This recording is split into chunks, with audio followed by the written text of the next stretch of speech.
You're listening to episode 764 of the Father Bills Podcast.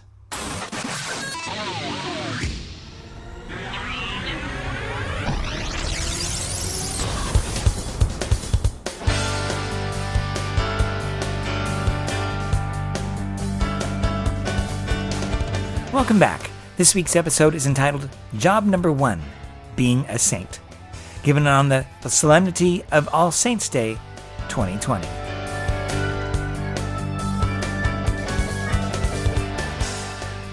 Well, today is All Saints' Day.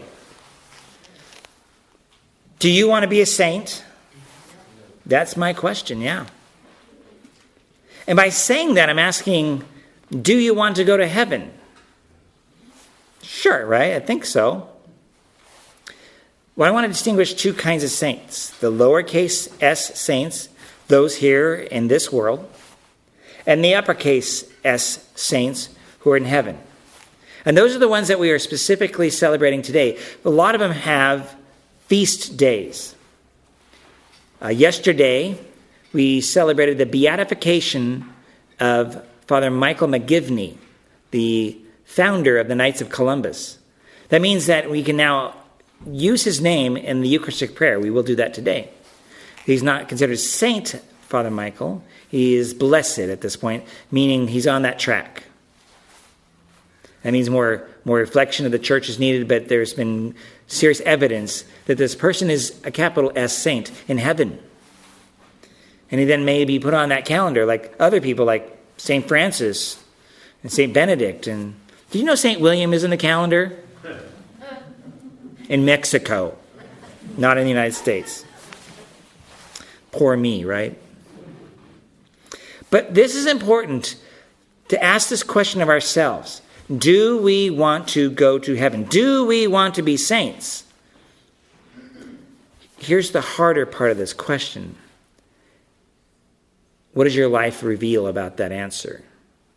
A lot of people say yes, but their life does not reflect that.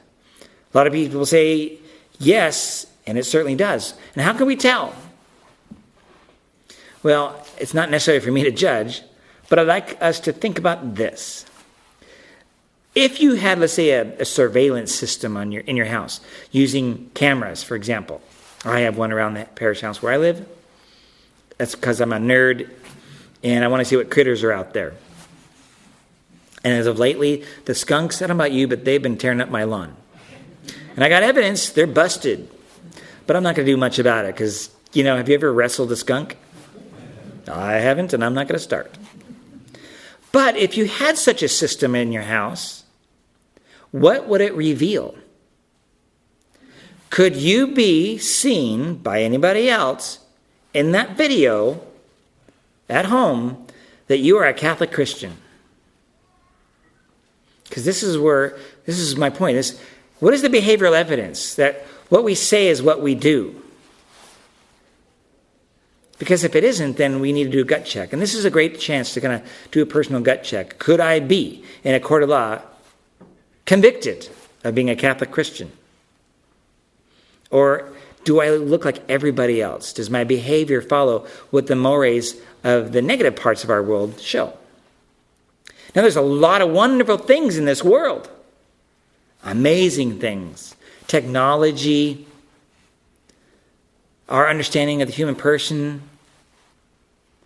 However, I wish it was universal, because a lot of things, that same technology, is being used to snuff out life. The sense of the human person has been redefined now multiple times over, and not consistent with the gospel and as how we hear God made things. Here's the deal. Part of our struggle in our culture and throughout the world is we've bought into this idea that I get to create reality. No, there is one creator of reality. And I'm not him, and neither are you. And our goal is to accept the reality that's been given us, what is real, and submit ourselves to it. Jesus is real. He taught us. He did amazing things. He suffered, died, and rose for us. He is not a figment of our imagination. His resurrection isn't just a sideline of history. It is the center of history. But in this, the question is, well, there isn't necessarily a saint day for maybe your parents, or like my parents, which I think my mom and my dad, I think they're in heaven, but I'm not canonizing them. It's not my job, right? That's God's job. And I hope I'm right. I'll find out, I hope, if I get to heaven, right? And I say if, because we got to be careful. We want to be saints. But see, God also knows who the imposters are. And every church has them. Every denomination has them. Every religion has them. And we can't know who they are because we can't judge their hearts. We just can't. We can't know that. Do you know your heart perfectly? I don't say that I wouldn't say I do. I'm a mystery even to myself. So that when I get to heaven, I will finally know myself as I'm called to be. And here's the deal. We have been all given a vocation to be saints. The struggle, what we hear, is that to be a saint is to be somebody who's, I'll word it this way. To be holy, that's probably, people don't usually use the word saint in our culture, but, you holy people, you think you're holy, and you're just judgmental. You're bigots, and then go on and on and on. That is what people think. No wonder a lot of people don't want to be that. But what we need to remember is the law of God is love. And all that the gospel gives us, with its boundaries and very difficult sayings Jesus gives us those because they are loving. Love your enemy, for example. Ooh, that's hard. Would you, for example, this week on Tuesday, if you're voting on Tuesday, could you be convicted as a Catholic voting? So there's issues afoot. And we are to vote our faith. Our culture says, don't vote for your faith. Do you hear the bigotry there? I mean, we are people of faith. God first, then country, right? Not country and politics first, and then if religion happens to be convenient, I'll go that route. No. And in fact, I would like to propose that every one of us that votes, I hope that we feel a little bit, have a little discomfort doing it. Because there is no person on the ballot who's Jesus Christ. However, we do know that there are positions that the church teaches, one of which is life, which is preeminent amongst them all. And we have to look at that and weigh it against all the others. Because without that one, the other ones make no sense. If there's no life, there's nothing else to have a discussion about. So we have to think about these things and ask ourselves, am I a Christian everywhere? Those are most important moments where we can change the course of history, at least participate in it. But if we are saints, think about these wonderful things, because there's a lot of great stuff in this world, like roller coasters and adventures and vacations, and they're all beautiful. Astronomy, you know me, I'm big into astronomy. There's wonderful sports. But heaven sometimes gets like a second shrift or short shrifted on these things. For example, do you want to have harmony and peace in your life? Do you want to have no more sorrow, no more pain? Do you desire ecstasy in your life?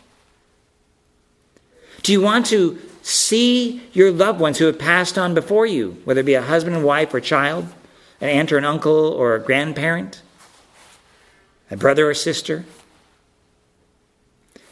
All those things are possible, and all those things can happen in heaven. Think about these things, the things that we long for. I want to make this now very personal for those of you who are married.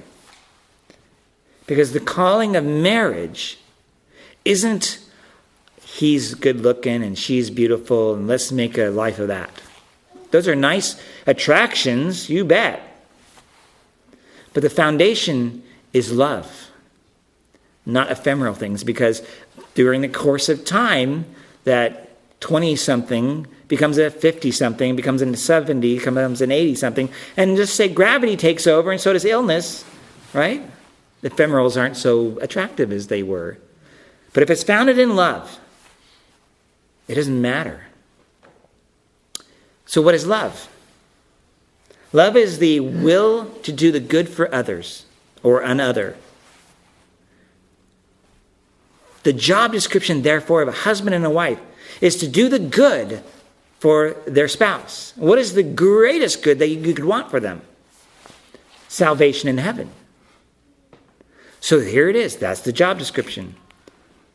To love your spouse to heaven. There's no greater vocation in marriage. That is the pinnacle of it. How does that happen? Well, I've observed it by wooing, by encouragement, by partnership, by sexual union, by coming together as one flesh, that is, by praying together, by some are of the age where they can have children together. All these things are ways to encourage the spouse to go to heaven. Because there's also, part of that is tough.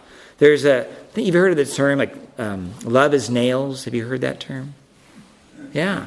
Because in marriage, there's also a rub. There's friction because the will of one is not necessarily the will of the other. And we're sometimes called to let go of our will.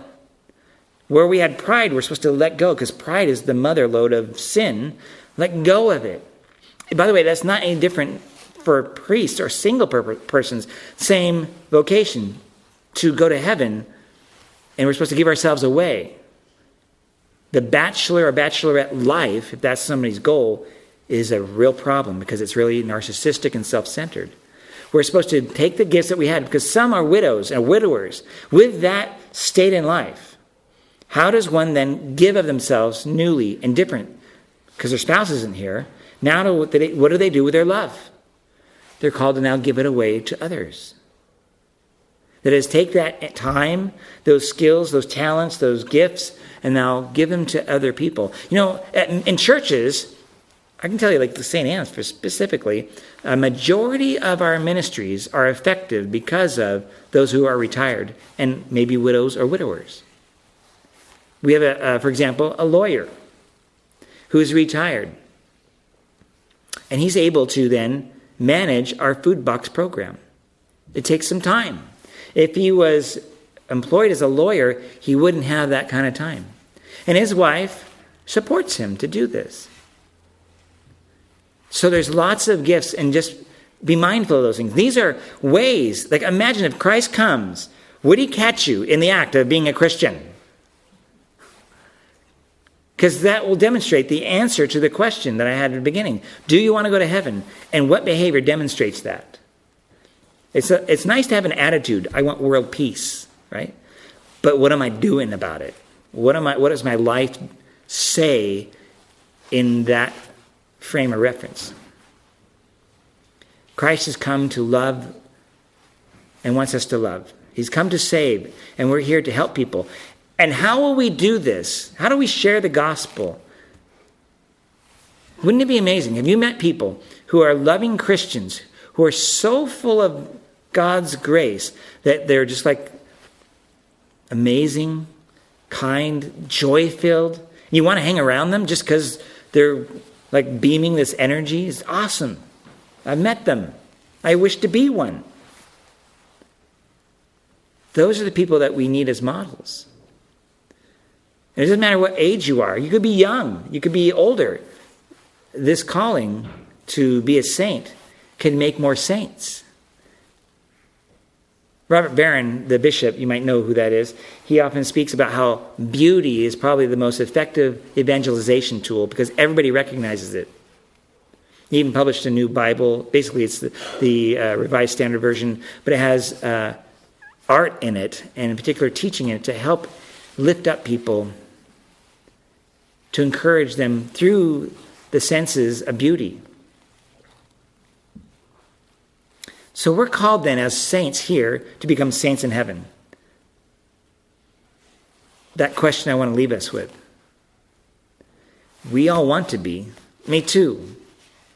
I have to ask myself, and just because I'm a priest, by the way, doesn't give me a free ticket, right?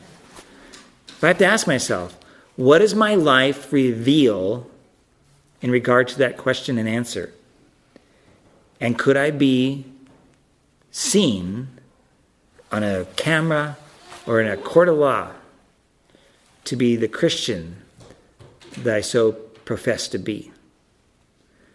Well, the nice thing is, I'm with all of you and we all struggle. The amazing thing is that we're given the Eucharist to help us in this journey and other sacraments. They are privileged moments for us. So we walk into this church sinners, and he says, I know this is a hospital of sinners, and he wants to feed us. He wants to touch us. He's the bridegroom. We're the bride. He wants to woo and challenge and nudge and help us on our way to sanctity, to holiness. And so when you receive the Eucharist, know that that has happened. Maybe you might pray, Lord, keep me open to your presence so that when I leave here, the joy that I feel is not because, woohoo, we're out of here, but it's because I've encountered the crucified and risen Lord. And I want to share it with others. And I hope and pray that I will have the grace now to overcome those obstacles that I have in my own life, to share that gospel so that people will be inspired to follow him. Remember, by being an amazing saint, we inspire others to do the same.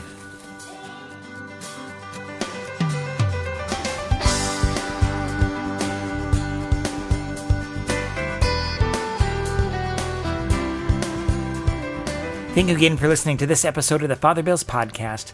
As always, you can go to my website, fatherbill.org, FRBILL.org, and there you can check out things like my Facebook page, Twitter account, Instagram, etc., and you can just email me directly from the main page as well, and I'll do my best to answer any kind of comments or questions that you have.